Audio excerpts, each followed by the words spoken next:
Chapter 10. Luna Lovegood. Harry had a troubled night's sleep. His parents wove in and out of his dreams, never speaking. Mrs. Weasley sobbed over her creature's dead body, watched by Ron and Hermione, who were wearing crowns. And yet again Harry found himself walking down a corridor ending in a locked door. He awoke abruptly with his scar prickling to find Ron already dressed and talking to him. "Better hurry up, Mom's going ballistic. She says we're going to miss the train." There was a lot of commotion in the house. From what he heard as he dressed at top speed, Harry gathered that Fred and George had bewitched their trunks to fly downstairs to save the bother of carrying them, with the result that they had hurtled straight into Ginny and knocked her down 2 flights of stairs into the hall. Mrs. Black and Mrs. Weasley were both screaming at the top of their voices. "Could have done her a serious injury, you idiots! Filthy half-breeds besmirching the house of my fathers!" Hermione came hurrying into the room, looking flustered just as Harry was putting on his trainers. Hedwig was swaying on her shoulder, and she was carrying a squirming Crookshanks in her arms. "Mom and Dad have just sent Hedwig back." The owl fluttered obligingly over and perched on top of her cage. "Are you ready yet?" "Nearly. Ginny all right?" Harry asked, shoving on his glasses. "Mrs. Weasley patched her up," said Hermione.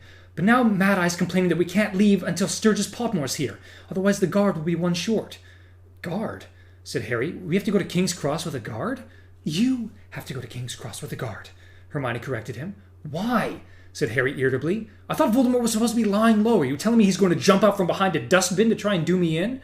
"I don't know. It's just what Mad Eye says," said Hermione distractedly, looking at her watch. "But if we don't leave soon, we're definitely going to miss the train." "Will you not get down here now, please?" Mrs. Weasley bellowed, and Hermione jumped as though scalded and hurried out of the room. Harry seized Hedwig, stuffed her unceremoniously into her cage, and set off downstairs after Hermione, dragging his trunk. Mrs. Black's portrait was howling with rage, but nobody was bothering to close the curtains over her. All the noise in the hall was bound to rouse her again anyways. "Harry, you're to come with me and Tonks," shouted Mrs. Weasley over the repeated screeches of "Mudbloods! Scum! Creatures of dirt! Leave your trunk and your owl. Alistair's going to deal with the luggage." "Oh, for heaven's sake, Sirius! Dumbledore said no!" A bear-like black dog had appeared at Harry's side, as Harry clambered over the various trunks cluttering the hall to get to Mrs. Weasley. "Oh, honestly," said Mrs. Weasley despairingly. "Well, on your own head be it." She wrenched open the front door and stepped out into the weak September sunlight. Harry and the dog followed her. The door slammed behind them, and Mrs. Black's screeches were cut off instantly. "Where's Tonks?" Harry said, looking around as they went down the stone steps of number 12, which vanished the moment they reached the pavement. "She's waiting for us just up there," said Mrs. Weasley stiffly, averting her eyes from the lolloping black dog beside Harry. An old woman greeted them on the corner. She had tightly curled gray hair and wore a purple hat shaped like a pork pie. "Watch her, Harry," she said, winking. "Better hurry up, hadn't we, Molly?" she added, checking her watch. I know, moaned Mrs. Weasley, lengthening her stride. "But Mad Eye wanted to wait for Sturgis. If only Arthur could have got us cars from the Ministry again. But Fudge wouldn't let him borrow so much as an empty ink bottle these days. How Muggles can stand traveling without magic!" But the great black dog gave a joyful bark and gamboled around them, snapping at pigeons and chasing its own tail. Harry couldn't help laughing. Sirius had been trapped inside for a very long time. Mrs. Weasley pursed her lips in an almost Aunt Petunia-ish way. It took them 20 minutes to reach King's Cross by foot, and nothing more eventful happened during that time than Sirius scaring a couple of cats for Harry's entertainment. Once inside the station, they lingered casually beside the barrier between platforms 9 and 10 until the coast was clear. Then each of them leaned against it in turn and fell easily through onto platform 9 3/4, where the Hogwarts Express stood belching sooty steam over a platform packed with departing students and their families. Harry inhaled the familiar smell and felt his spirits soar. He was really going back. "I hope the others make it in time," said Mrs. Weasley anxiously, staring behind her at the wrought iron arch spanning the platform, through which new arrivals would come. "Nice dog, Harry," called a tall boy with dreadlocks. "Thanks, Lee," said Harry, grinning, as Sirius wagged his tail frantically. "Oh, good," said Mrs. Weasley, sounding relieved. "Here's Alistair with the luggage. Look." A porter's cap pulled low over his mismatched eyes. Moody came limping through the archway, pushing a cart full of their trunks. "All okay," he muttered to Mrs. Weasley and Tonks. "Don't think we were followed." Seconds later, Mr. Weasley emerged onto the platform with Ron and Hermione. They had almost unloaded Moody's luggage cart when Fred, George, and Ginny turned up with Lupin. "No trouble?" growled Moody. "Nothing," said Lupin. I'll still be reporting Sturgis to Dumbledore, said Moody. That's the second time he's not turned up in a week. Getting as unreliable as Mundungus. Well, you look after yourselves, said Lupin, shaking hands all around. He reached Harry last and gave him a clap on the shoulder. You too, Harry. Be careful. Yeah, keep your head down and your eyes peeled, said Moody, shaking Harry's hand too. And don't forget, all of you, careful what you put in writing. If in doubt, don't put it in a letter at all. It's been great meeting all of you, said Tonks, hugging Hermione and Ginny. We'll see you soon, I expect. A warning whistle sounded. The students still on the platform started hurrying onto the train. Quick, quick, said Mrs. Weasley distractedly, hugging them at random and catching Harry twice. Right, be good. If you've forgotten anything, we'll send it on. Onto the train now, hurry! For one brief moment, the great black dog reared onto its hind legs and placed its front paws on Harry's shoulders. But Mrs. Weasley shoved Harry away toward the train door, hissing, For heaven's sake, Sirius, act more like a dog. See you, Harry called out of the open window as the train began to move, while Ron, Hermione, and Ginny waved beside him. The figures of Tonks, Lupin, Moody, and Mr. and Mrs. Weasley shrank rapidly, but the black dog was bounding alongside the window, wagging its tail. Blurred people on the platform were laughing to see it chasing the train, and then they turned the corner, and Sirius was gone. He shouldn't have come with us, said Hermione in a worried voice. Oh, lighten up, said Ron. He hasn't seen daylight for months, poor bloke. Well, said Fred, clapping his hands together, can't stand around chatting all day. We've got business to discuss with Lee. See you later. And he and George disappeared down the corridor to the right. The train was gathering still more speed, so that the houses outside the window flashed past, and they swayed where they stood. Shall we go and find a compartment, then? Harry asked Ron and Hermione. Ron and Hermione exchanged looks. Said Ron. Well, Ron and I are supposed to go into the prefect carriage, Hermione said awkwardly. Ron wasn't looking at Harry. He seemed to have become intensely interested on the fingernails on his left hand. Oh, said Harry. Right. Fine. Oh, I don't think we'll have to stay there all journey, said Hermione quickly. Our letters said we just get instructions from the head boy and girl and then patrol the corridors from time to time. Fine, said Harry again.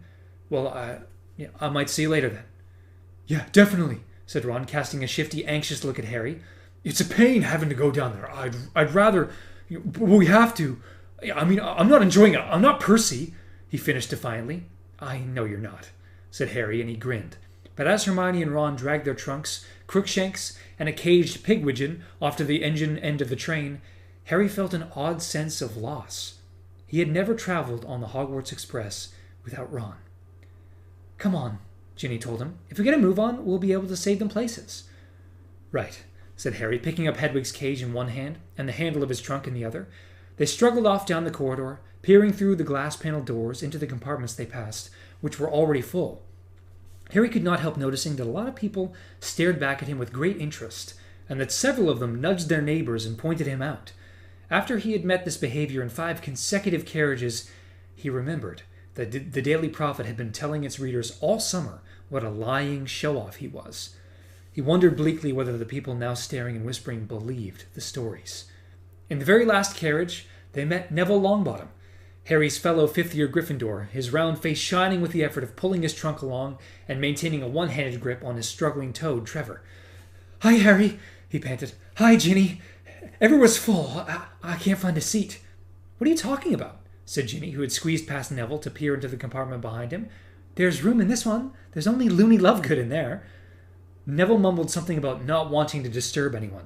Don't be silly, said Ginny, laughing. She's all right. She slid the door open and pulled her trunk inside it. Harry and Neville followed. Hi, Luna, said Ginny. Is it okay if we take these seats? The girl beside the window looked up. She had straggly, waist-length, dirty blonde hair, very pale eyebrows, and protuberant eyes that gave her a permanently surprised look. Harry knew at once why Neville had chosen to pass this compartment by. This girl gave off an aura of distinct dottiness. Perhaps it was the fact that she had stuck her wand behind her left ear for safekeeping, or that she had chosen to wear a necklace of butterbeer caps, or that she was reading a magazine upside down. Her eyes ranged over Neville and came to rest on Harry. She nodded. Thanks, said Ginny, smiling at her. Harry and Neville stowed the 3 trunks and Hedwig's cage in the luggage rack and sat down. The girl called Luna watched them over her upside-down magazine, which was called The Quibbler.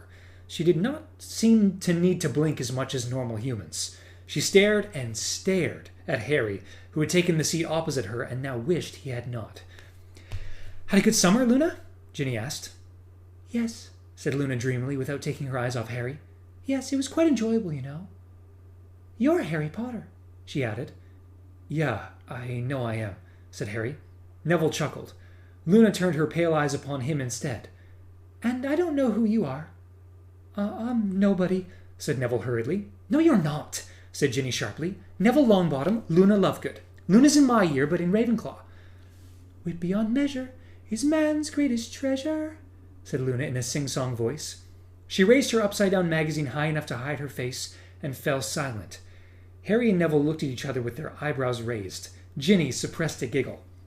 The train rattled onward, speeding them out into open country. It was an odd, unsettled sort of day. One moment the carriage was full of sunlight, and the next they were passing beneath ominously grey clouds.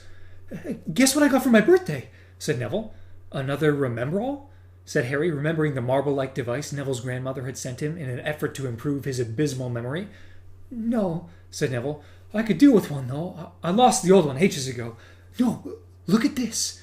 He dug the hand that was not keeping a firm grip on Trevor into his school bag, and after a little bit of rummaging, pulled out what appeared to be a small grey cactus in a pot, except that it was covered with what looked like boils rather than spines. "Mimulus Mimbletonia," he said proudly. Harry stared at the thing. It was pulsating slightly, giving it the rather sinister look of some diseased internal organ. "It's really, really rare," said Neville, beaming. "I don't know if there's one in the greenhouse at Hogwarts, even. I can't wait to show it to Professor Sprout. My great-uncle Algy got it for me in Assyria. I'm going to see if I can breed from it." Harry knew that Neville's favorite subject was herbology, but for the life of him, he could not see what he would want with this stunted little plant. "Does it, do anything?" he asked. "Loads of stuff," said Neville proudly. "It's got an amazing defensive mechanism. Hold Trevor for me." He dumped the toad into Harry's lap and took a quill from his school bag. Luna Lovegood's popping eyes appeared over the top of her upside-down magazine again, watching what Neville was doing. Neville held the Mimulus Nimbletonia up to his eyes, his tongue between his teeth, chose his spot, and gave the plant a sharp prod with the tip of his quill. Liquid squirted from every boil on the plant. Thick, stinking, dark green jets of it. They hit the ceiling, the windows, and splattered Luna Lovegood's magazine. Ginny, who had flung her arms up in front of her face just in time, merely looked as though she was wearing a slimy green hat. But Harry, whose hands had been busy preventing the escape of Trevor, received a full faceful. It smelled like rancid manure. Neville, whose face and torso were also drenched, shook his head to get the worst out of his eyes. Sorry, he gasped. I haven't tried that before. I didn't realize it would be quite so... Don't worry, though. Stinksap's not poisonous, he added nervously as Harry spat a mouthful onto the floor. At that precise moment, the door of their compartment slid open. "Oh, hello, Harry," said a nervous voice. Bad time?" Harry wiped the lenses of his glasses with his Trevor-free hand. A very pretty-looking girl with long, shiny black hair was standing in the doorway smiling at him. Cho Chang, the seeker on the Ravenclaw Quidditch team. "Oh, hi," said Harry blankly. Said Cho. "Well, just thought I'd say hello. Bye then." She closed the door again, rather pink in the face, and departed. Harry slumped back in his seat and groaned. He would have liked Cho to discover him sitting with a group of very cool people, laughing their heads off at a joke he had just told. He would not have chosen to be sitting with Neville and Loony Lovegood, clutching a toad and dripping in stinksap. "Never mind," said Ginny bracingly. "Look, we can get rid of all this easily." She pulled out her wand. "Scourgify!" The stinksap vanished. "Sorry," said Neville again in a small voice. Ron and Hermione did not turn up for nearly an hour, by which time the food trolley had already gone by. Harry, Ginny, and Neville had finished their pumpkin pasties and were busy swapping chocolate frog cards when the compartment door slid open and they walked in, accompanied by Crookshanks and a shrilly hooting Pigwidgeon in his cage. "I'm starving," said Ron, stowing Pigwidgeon next to Hedwig, grabbing a chocolate frog from Harry and throwing himself into the seat next to him. He ripped open the wrapper and bit off the frog's head, and leaned back with his eyes closed as though he had had a very exhausting morning. "Well, there are 2 fifth-year prefects from each house," said Hermione, looking thoroughly disgruntled as she took her seat. "Boy and girl from each." And guess who's a Slytherin prefect? Said Ron, still with his eyes closed. Malfoy, replied Harry at once, his worst fear confirmed. Course, said Ron bitterly, stuffing the rest of his frog into his mouth and taking another. And that complete cow, Pansy Parkinson, said Hermione viciously. How's she got to be prefect when she's thicker than a concussed troll? Who's Hufflepuff? Harry asked. Ernie Macmillan and Hannah Abbott, said Ron thickly. And Anthony Goldstein and Padma Patil for Ravenclaw, said Hermione. You went to the Yule Ball with Padma Patil, said a vague voice. Everyone turned to look at Luna Lovegood, who was gazing unblinkingly at Ron over the top of the quibbler. He swallowed his mouthful of frog. Yeah, I know I did, he said, looking mildly surprised. She didn't enjoy it very much, Luna informed him. She doesn't think you treated her very well because you wouldn't dance with her. I don't think I'd have minded, she said thoughtfully. I don't like dancing very much. She retreated behind the quibbler again. Ron stared at the cover with his mouth hanging open for a few seconds, then looked around at Ginny for some kind of explanation, but Ginny had stuffed her knuckles in her mouth to stop herself giggling. Ron shook his head, bemused, then checked his watch. We're supposed to patrol the corridors every so often, he told Harry and Neville, and we can give out punishments if people are misbehaving. Oh, I can't wait to get Crabbe and Goyle for something. You're not supposed to abuse your position, Ron, said Hermione sharply. Yeah, right, because Malfoy won't abuse it at all, said Ron sarcastically. So you're going to descend to his level? No, I'm just going to make sure I get his maze before he gets mine. For heaven's sake, Ron. I'll make Goyle do lines. It'll kill him. He hates writing, said Ron happily. He lowered his voice to Goyle's low grunt, and, screwing up his face in a look of pained concentration, mimed writing in midair. I must not look like a baboon's backside. Everybody laughed, but nobody laughed harder than Luna Lovegood. She let out a scream of mirth that caused Hedwig to wake up and flap her wings indignantly, and Crookshanks to leap up into the luggage rack hissing. She laughed so hard that her magazine slipped out of her grasp, slid down her legs, and onto the floor. That was funny! Her prominent eyes swam with tears as she gasped for breath, staring at Ron. Utterly nonplussed, he looked around at the others, who were now laughing at the expression on Ron's face and at the ludicrously prolonged laughter of Luna Lovegood, who was rocking backward and forward, clutching her sides. Are you taking the mickey? Said Ron, frowning at her. Baboon's backside, she choked, holding her ribs. Everyone else was watching Luna laughing, but Harry, glancing at the magazine on the floor, noticed something that made him dive for it. Upside down, it had been hard to tell what the picture on the front was, but Harry now realized it was a fairly bad cartoon of Cornelius Fudge. Harry only recognized him because of the lime green bowler hat. One of Fudge's hands was clenched around a bag of gold, the other hand was throttling a goblin. The cartoon was captioned, "How far will Fudge go to gain Gringotts?" Beneath this were listed the titles of other articles inside the magazine. Corruption in the Quidditch League, How the Tornadoes Are Taking Control, Secrets of the Ancient Runes Revealed, Sirius Black, Villain or Victim. Can I have a look at this? Harry asked Luna eagerly. She nodded, still gazing at Ron, breathless with laughter. Harry opened the magazine and scanned the index. Until this moment, he had completely forgotten the magazine Kingsley had handed Mr. Weasley to give to Sirius, but it must have been this edition of The Quibbler. He found the page and turned excitedly to the article. This, too, was illustrated by a rather bad cartoon. In fact, Harry would not have known it was supposed to be Sirius if it hadn't been captioned. Sirius was standing on a pile of human bones with his wand out.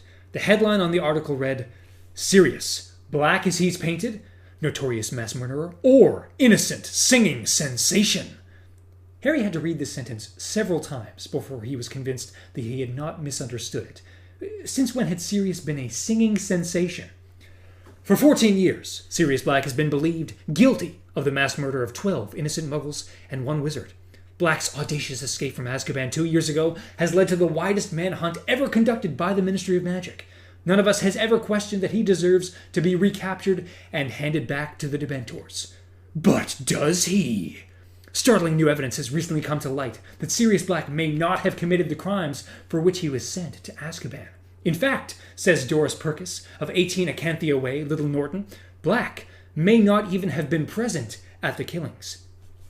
What people don't realize is that Sirius Black is a false name, says Mrs. Purkis. The man people believe to be Sirius Black is actually Stubby Boardman, lead singer of the popular singing group The Hobgoblins, who retired from public life after being struck in the ear by a turnip at a concert in Little Norton Church Hall nearly 15 years ago. I recognized him the moment I saw his picture in the paper. Now, Stubby couldn't possibly have committed those crimes, because on the day in question, he happened to be enjoying a romantic candlelit dinner with me. I have written to the Minister of Magic, and am expecting him to give Stubby, alias Sirius, a full pardon any day now. Harry finished reading and stared at the page in disbelief. Perhaps it was a joke, he thought. Perhaps the magazine often printed spoof items. He flickered back a few pages and found the piece on Fudge. Cornelius Fudge, the Minister of Magic, denied that he had any plans to take over the running of the Wizarding Bank Gringotts when he was elected Minister of Magic 5 years ago. Fudge has always insisted that he wants nothing more than to cooperate peacefully with the guardians of our gold. But does he? Sources close to the minister have recently disclosed that Fudge's dearest ambition is to seize control of the goblin gold supplies, and that he will not hesitate to use force if need be. It wouldn't be the first time either, said a ministry insider. Cornelius Goblin Crusher Fudge. That's what his friends call him. If you could hear him when he thinks no one's listening. Oh, he's always talking about the goblins he's had done in. He's had them drowned. He's had them dropped off buildings. He's had them poisoned. He's had them cooked in pies. Harry did not read any further.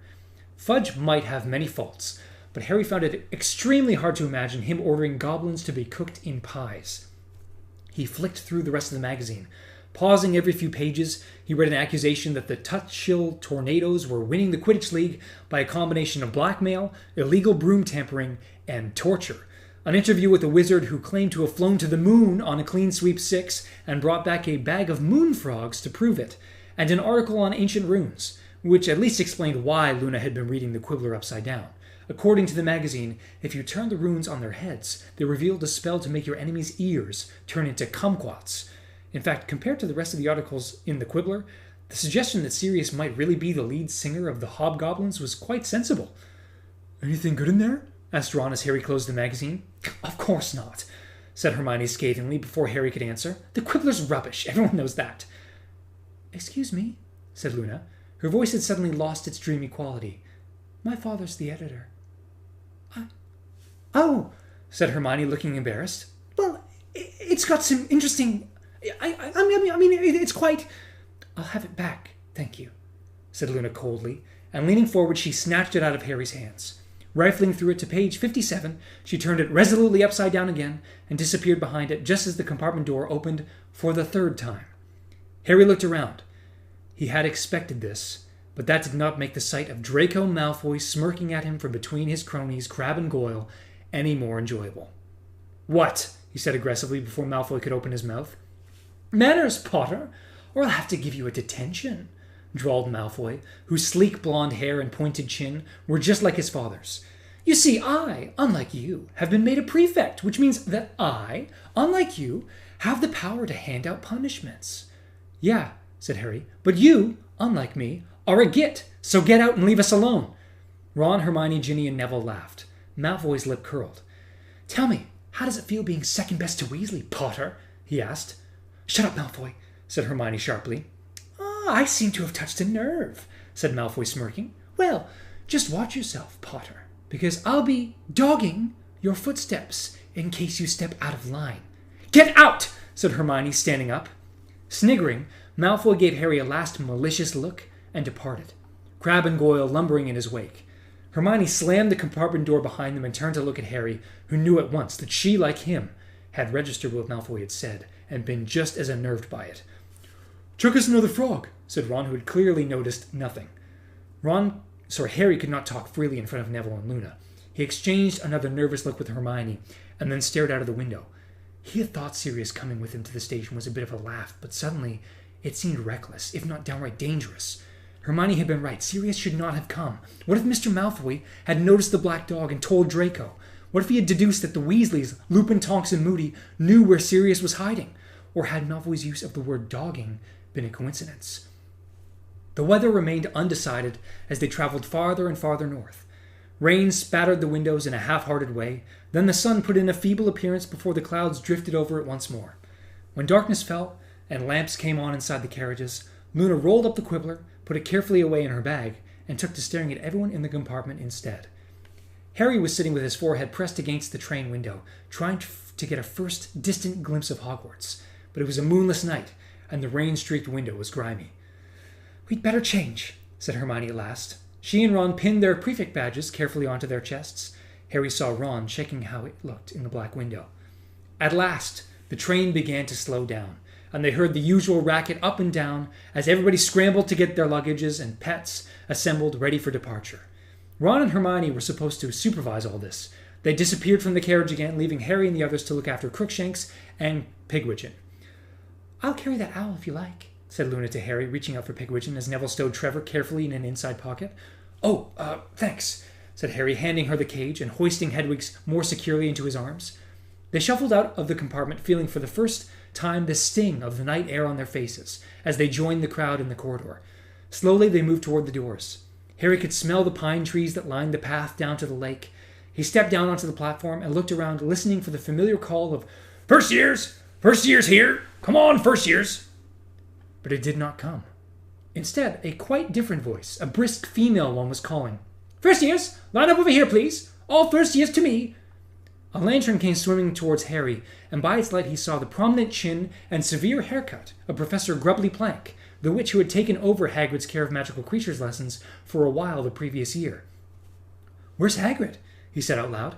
I don't know," said Ginny, "but we better get out of the way. We're blocking the door." "Oh, yeah." Harry and Ginny became separated as they moved off along the platform and out through the station. Jostled by the crowd, Harry squinted through the darkness for a glimpse of Hagrid. He had to be here. Harry had been relying on it. Seeing Hagrid again had been one of the things to which he had been looking forward most. But there was no sign of him at all. "He can't have left," Harry told himself as he shuffled slowly through a narrow doorway onto the road outside with the rest of the crowd. "He's just got a cold or something." He looked around for Ron or Hermione, wanting to know what they thought about the reappearance of Professor Grubbly Plank, but neither of them was anywhere near him, so he allowed himself to be shunted forward onto the dark, rain-washed road outside Hogsmeade Station. He stood the 100 or so horseless stagecoaches in front of him, and that always took the students above first year up to the castle. Harry glanced quickly at them, turned away to keep a lookout for Ron and Hermione, and then did a double-take. The coaches were no longer horseless.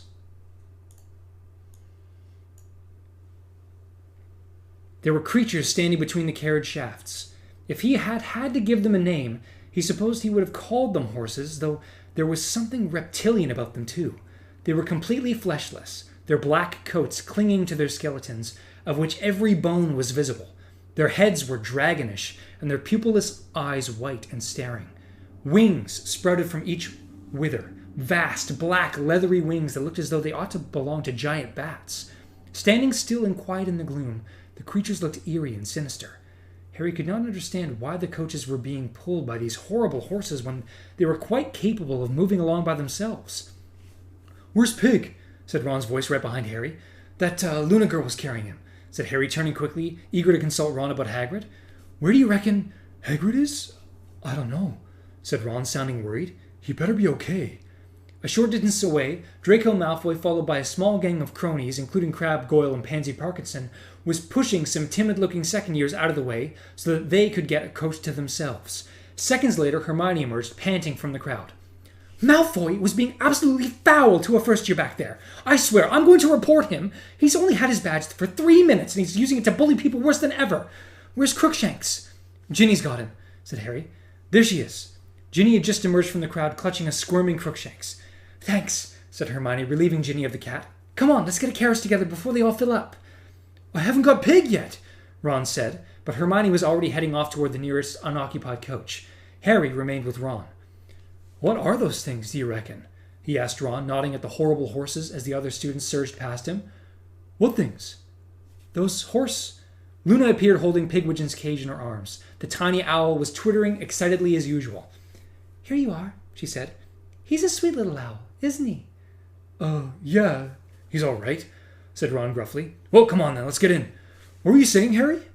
"I was saying, what are those horse things?" Harry said as he, Ron, and Luna made for the carriage in which Hermione and Ginny were already sitting. What horse things?" "The horse things pulling the carriages," said Harry impatiently. They were, after all, about 3 feet from the nearest one. It was watching them with empty white eyes. Ron, however, gave Harry a perplexed look. What are you talking about? I'm talking about... Look! Harry grabbed Ron's arm and wheeled him about so that he was face to face with the winged horse. Ron stared straight at it for a second, then looked back at Harry. What am I supposed to be looking at? What? There! Between the shafts! Harnessed to the coach? It's right there in front! But as Ron continued to look bemused, a strange thought occurred to Harry. Can't you see them? See what? Can't you see what's pulling the carriages? Ron looked seriously alarmed now. Are you feeling all right, Harry? Yeah. Harry felt utterly bewildered. The horse was there in front of him, gleaming solidly in the dim light issuing from the station windows behind them, vapor rising from its nostrils in the chilly night air. Yet, unless Ron was faking it, and it was a very feeble joke if he was, Ron could not see it at all. Shall we get in, then? Said Ron uncertainly, looking at Harry as though he was still worried about him. Yeah, said Harry. Yeah, go on. It's all right, said a dreamy voice from beside Harry as Ron vanished into the coach's dark interior. You're not going mad or anything.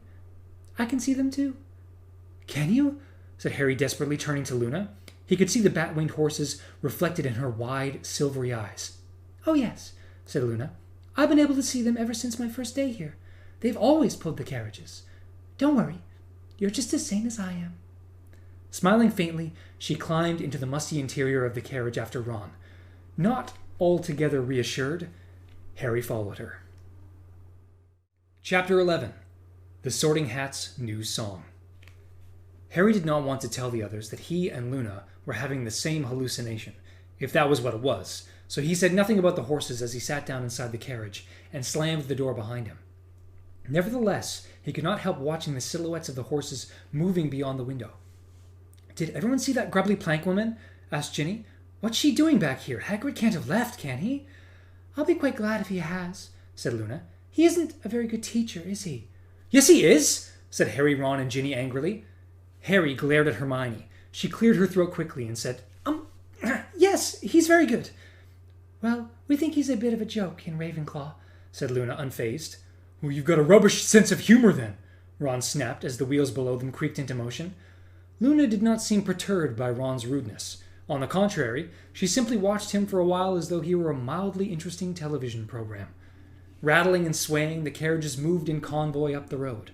When they passed between the tall stone pillars topped with winged boars on either side of the gates to the school grounds, Harry leaned forward to try and see whether there were any lights on in Hagrid's cabin by the Forbidden Forest, but the grounds were in complete darkness.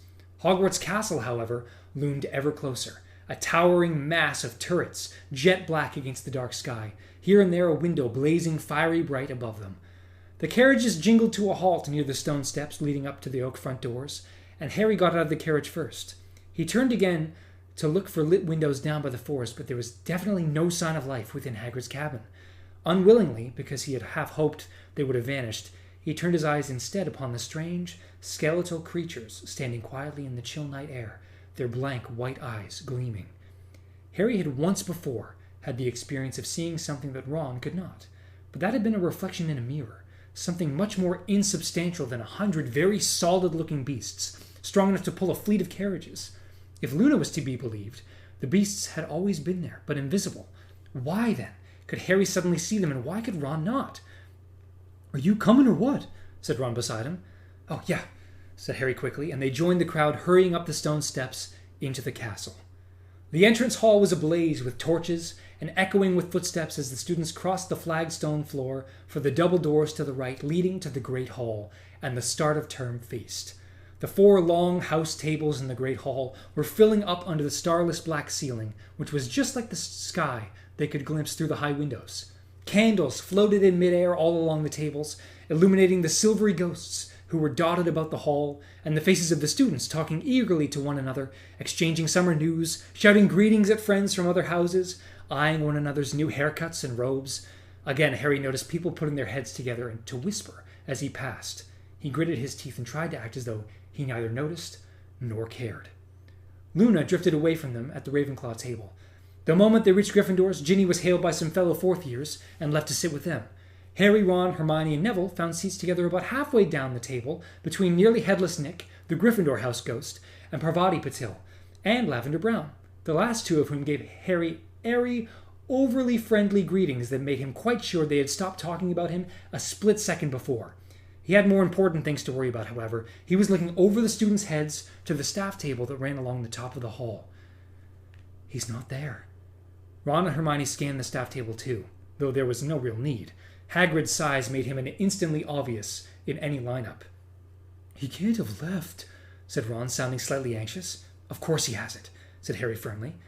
You don't think he's hurt or anything, do you? Said Hermione uneasily. No, said Harry at once. But where is he then? There was a pause. Then Harry said very quietly so that Neville, Parvati, and Lavender could not hear. Maybe he's not back yet. You know, from his mission. The thing he was doing over the summer for Dumbledore. Yeah, that'll be it, said Ron, sounding reassured. But Hermione bit her lip, looking up and down the staff table as though hoping for some conclusive explanation of Hagrid's absence. Who's that? She said sharply, pointing toward the middle of the staff table. Harry's eyes followed hers.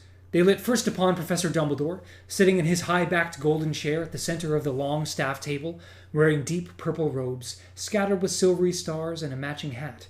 Dumbledore's head was inclined toward the woman sitting next to him, who was talking into his ear. She looked, Harry thought, like somebody's maiden aunt, squat, with short, curly, mouse-brown hair, in which she had placed a horrible pink Alice band that matched the fluffy pink cardigan she wore over her robes. Then she turned her face slightly to take a sip from her goblet, and he saw, with a shock of recognition, a pallid, toad-like face and a pair of prominent, pouchy eyes. It's that Umbridge woman! Who? Said Hermione. She was at my hearing. She works for Fudge. Nice cardigan, said Ron, smirking. She works for Fudge, Hermione repeated, frowning. What on earth is she doing here, then? Dunno. Hermione scanned the staff table, her eyes narrowed. No, she muttered. No, surely not. Harry did not understand what she was talking about, but did not ask. His attention had just been caught by Professor Grubbly Plank, who had just appeared behind the staff table. She worked her way along to the very end and took the seat that ought to have been Hagrid's.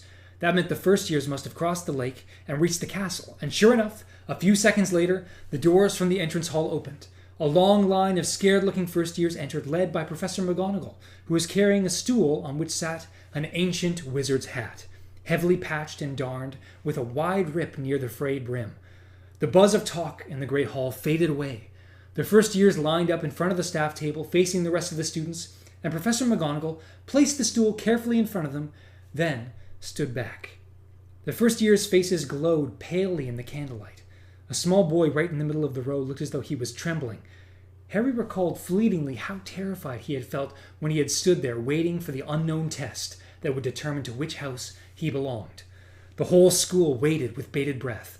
Then, the rip near the hat's brim opened wide like a mouth, and the Sorting Hat burst into song. In times of old, when I was new, and Hogwarts barely started, the founders of our noble school thought never to be parted. United by a common goal, they had the self-same yearning to make the world's best magic school and pass along their learning.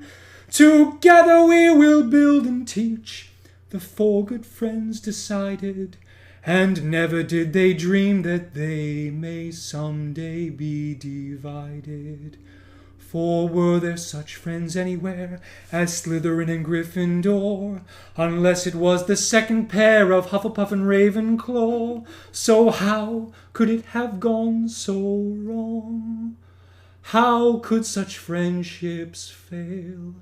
Why, I was there, and so can tell the whole sad sorry tale.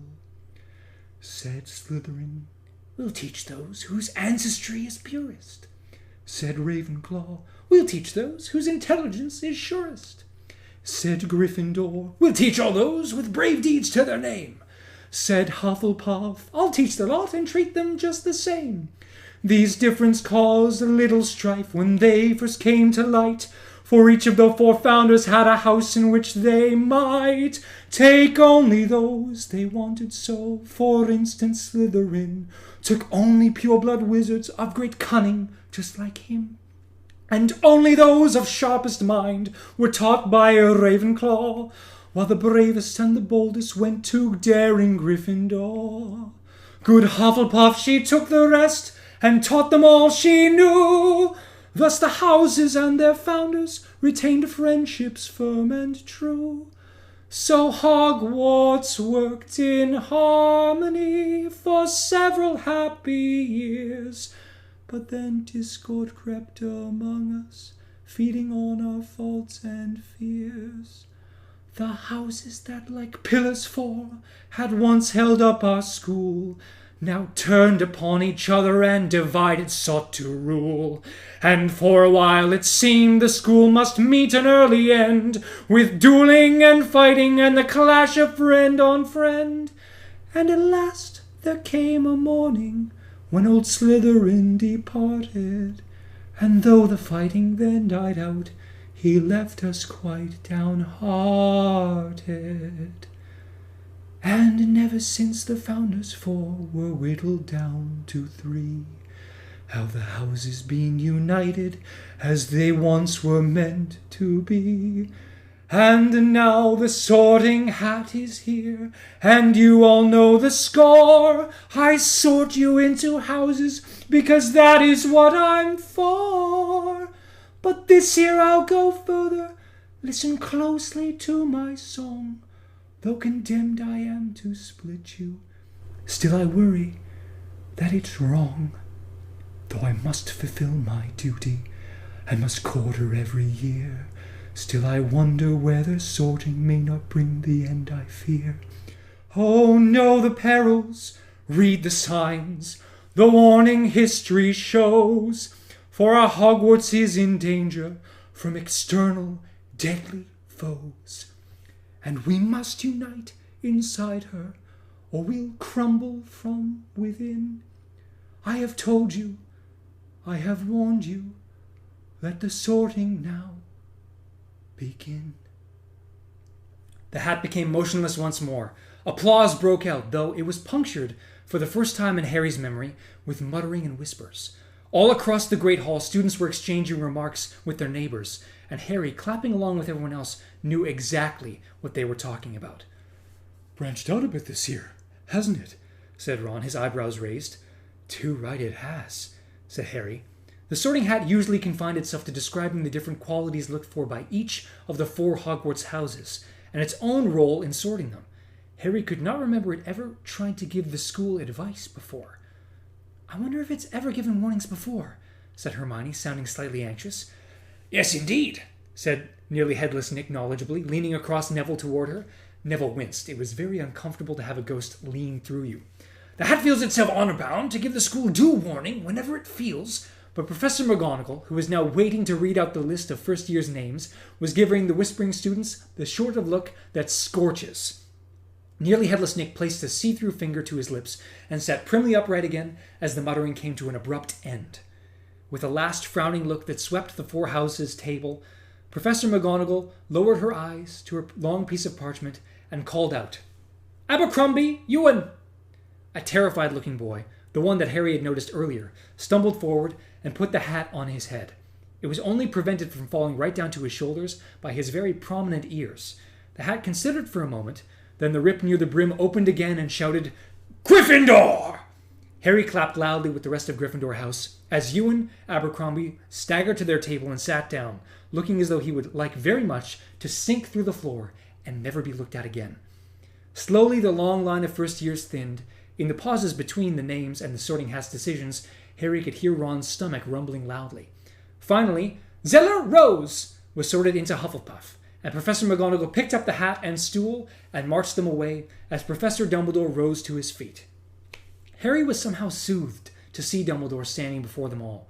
Whatever his recent bitter feelings toward his headmaster, between the absence of Hagrid and the presence of those dragonish horses, he had felt his return to Hogwarts, so long anticipated, was full of unexpected surprises, like jarring notes in a familiar song. But this, at least, was how it was supposed to be, their headmaster rising to greet them all before the start of term feast. "To our newcomers," said Dumbledore in a ringing voice, his arms stretched wide and a beaming smile on his lips, "welcome. To our old hands, welcome back. There is a time for speech-making, but this is not it. Tuck in." There was an appreciative laugh and an outbreak of applause as Dumbledore sat down neatly and threw his long beard over his shoulders so as to keep it out of the way of his plate, for food had appeared out of nowhere, so that the 5 long tables were groaning under joints and pies and delicious vegetables of bread, sauces, and flagons of pumpkin juice. "Excellent," said Ron with a kind of groan of longing, and he seized the nearest plate of chops and began piling them onto his plate, watched wistfully by nearly headless Nick. "What were you saying before the sorting?" Hermione asked the ghost. "About the hat giving warnings?" "Oh, yes," said Nick, who seemed glad of a reason to turn away from Ron, who was now eating roast potatoes with almost indecent enthusiasm. "Yes, I have heard the hat give several warnings before, always at times when it detects periods of great danger for the school. And always, of course, its advice is the same. Stand together, be strong from within." "I can know from danger for her," said Ron. His mouth was so full Harry thought it was quite an achievement for him to make any noise at all. "I beg your pardon," said nearly headless Nick politely, while Hermione looked revolted.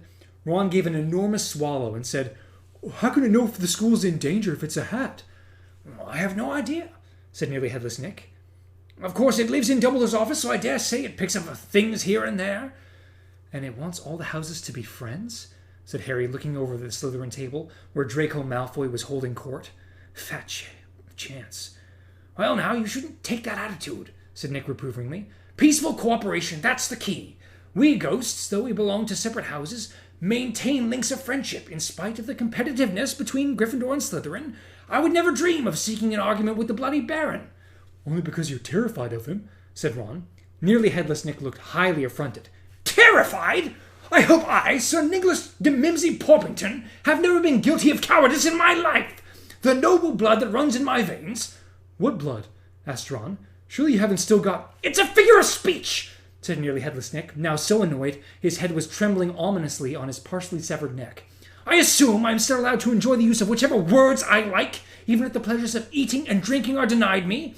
But I'm quite used to students poking fun at my death, I assure you." "Nick, he wasn't really laughing at you," said Hermione, throwing a furious look at Ron.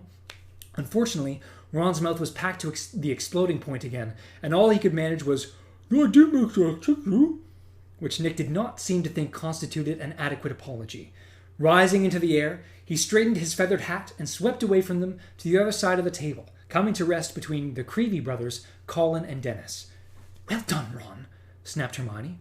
"What?" said Ron indignantly, having finally managed to swallow his food. "I'm not allowed to ask a simple question?" "Oh, forget it," said Hermione irritably, and the pair of them spent the rest of the meal in huffy silence. Harry was too used to their bickering to bother trying to reconcile them. He felt it was a better use of his time to eat his way steadily through his steak and kidney pie than a large plateful of his favorite treacle tart. When all the students had finished eating and the noise level in the hall was starting to creep upward again, Dumbledore got to his feet once more. Talking ceased immediately as all turned to face the headmaster. Harry was feeling pleasantly drowsy now. His 4-poster bed was waiting somewhere above, wonderfully warm and soft. "Well, now that we are all digesting another magnificent feast, I beg a few moments of your attention for the usual start of term notices," said Dumbledore. "First years ought to know that the forest in the grounds is out of bounds to students, and a few of our older students ought to know by now, too." Harry, Ron, and Hermione exchanged smirks. "Mr. Filch, the caretaker, has asked me for what he tells me is the 462nd time to remind you that all magic is not permitted in corridors between classes, nor are a number of other things, all of which can be checked on the extensive list now fastened to Mr. Filch's office door. We have had 2 changes in staffing this year. We are very pleased to welcome back Professor Grubbly Plank, who will be taking care of magical creatures' lessons. We are also delighted to introduce Professor Umbridge, our new Defense Against the Dark Arts teacher." There was a round of polite but fairly unenthusiastic applause, during which Harry, Ron, and Hermione exchanged slightly panicked looks. Dumbledore had not said for how long Grubbly Plank would be teaching. Dumbledore continued. Tryouts for the House Quidditch teams will take place on the...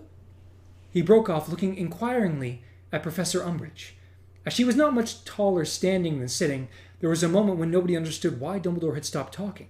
But then Professor Umbridge said, Ahem, and it became clear that she had got to her feet and was intending to make a speech.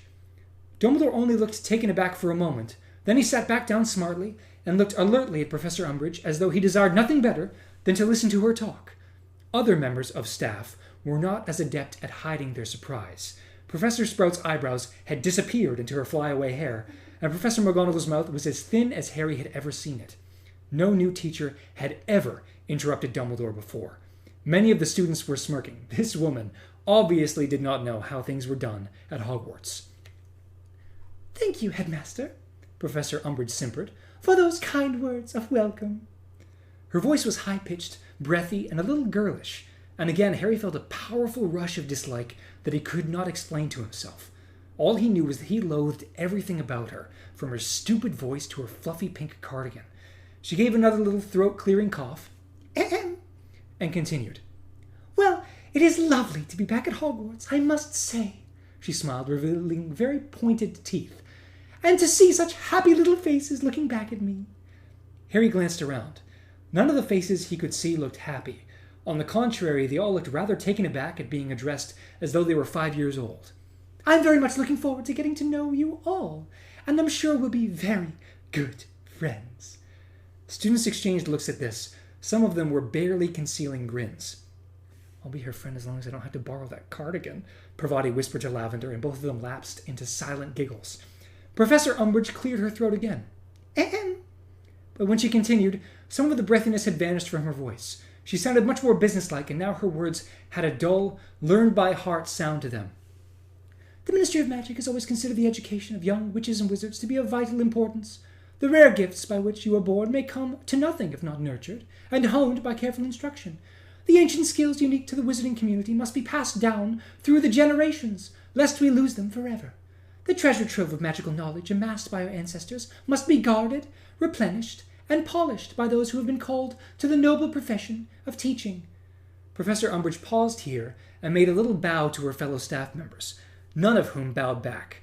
Professor McGonagall's dark eyebrows had contracted so that she looked positively hawk-like, and Harry distinctly saw her exchange a significant glance with Professor Sprout as Umbridge gave another little ahem and went on with her speech. Every headmaster and headmistress of Hogwarts has brought something new to the weighty task of governing this historic school, and that is as it should be, for without progress there will be stagnation and decay. There again, progress for progress's sake must be discouraged, for our tried and tested traditions often require no tinkering. A balance, then, between old and new, between permanence and change, between tradition and innovation. Harry found his attentiveness ebbing, as though his brain was slipping in and out of tune. The quiet that always filled the hall when Dumbledore was speaking was breaking up as students put their heads together, whispering and giggling. Over at the Ravenclaw table, Cho Chang was chatting animatedly with her friends. A few seats along from Cho, Luna Lovegood had got up the Quibbler again. Meanwhile, at the Hufflepuff table, Ernie Macmillan was one of the few still staring at Professor Umbridge, but he was glassy-eyed, and Harry was sure he was only pretending to listen in an attempt to live up to the new prefect's badge gleaming on his chest. Professor Umbridge did not seem to notice the restlessness of her audience. Harry had the impression that a full-scale riot could have broken out under her nose, and she would have plowed on with her speech. The teachers, however, were still listening very attentively, and Hermione seemed to be drinking in every word Umbridge spoke, though judging by her expression, they were not at all to her taste. Because some changes will be for the better, while others will come, in the fullness of time, to be recognized as errors in judgment. Meanwhile, some old habits will be retained, and rightly so, whereas others, outmoded and outworn, must be abandoned. Let us move forward, then, into a new era of openness, effectiveness, and accountability, intent on preserving what ought to be preserved, perfecting what needs to be perfected, and pruning wherever we find practices that ought to be prohibited. She sat down. Dumbledore clapped. The staff followed his lead, though Harry noticed that several of them brought their hands together only once or twice before stopping. A few students joined in. but most had been taken unawares by the end of the speech, not having listened to more than a few words of it. And before they could start applauding properly, Dumbledore had stood up again. "Thank you very much, Professor Umbridge. That was most illuminating," he said, bowing to her. "Now, as I was saying, Quidditch tryouts will be held." "Yes, it certainly was illuminating," said Hermione in a low voice. "You're not telling me you enjoyed it," Ron said quietly, turning a glazed face upon Hermione. "That was about the dullest speech I've ever heard, and I grew up with Percy." "I said illuminating, not enjoyable," said Hermione. "It explained a lot." "Did it?" said Harry in surprise. "Sounded like a load of waffle to me." "There was some important stuff hidden in the waffle," said Hermione grimly. "Was there?" said Ron blankly. "How about progress for progress's sake must be discouraged? How about pruning wherever we find practices that ought to be prohibited?" "Well, what does that mean?" said Ron impatiently. "I'll tell you what it means," said Hermione ominously. "It means the Ministry's interfering at Hogwarts." There was a great clattering and banging all around them.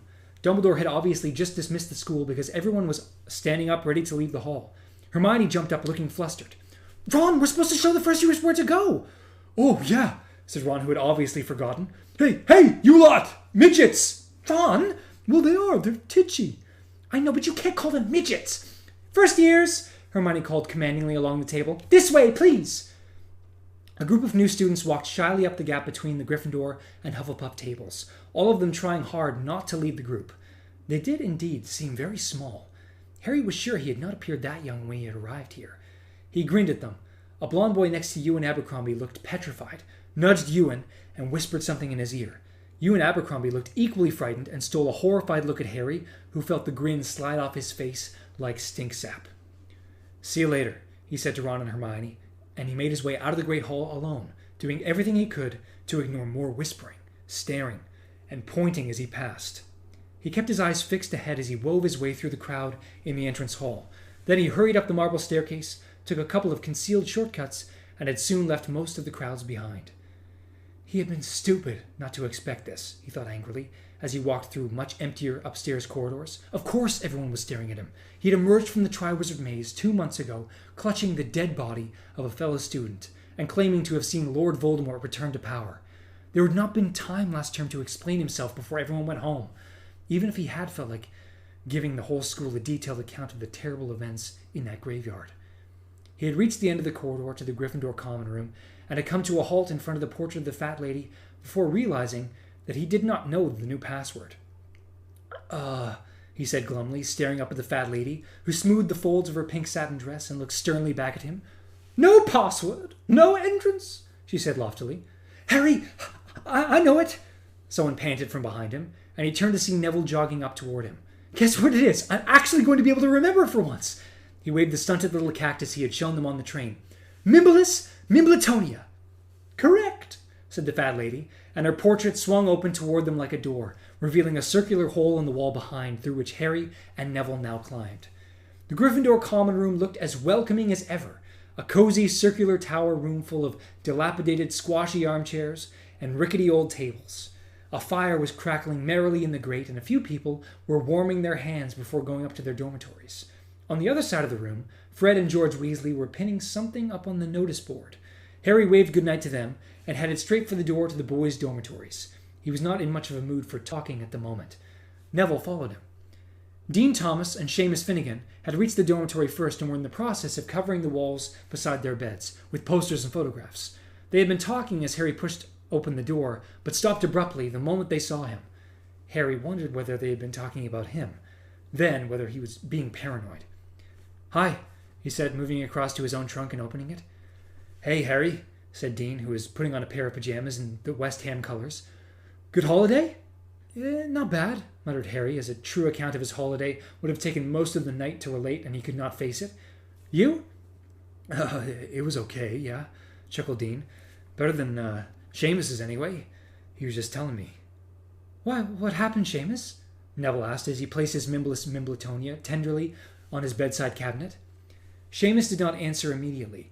He was making rather a meal of ensuring that his poster of Ken Mayer Kestrel's Quidditch team was quite straight.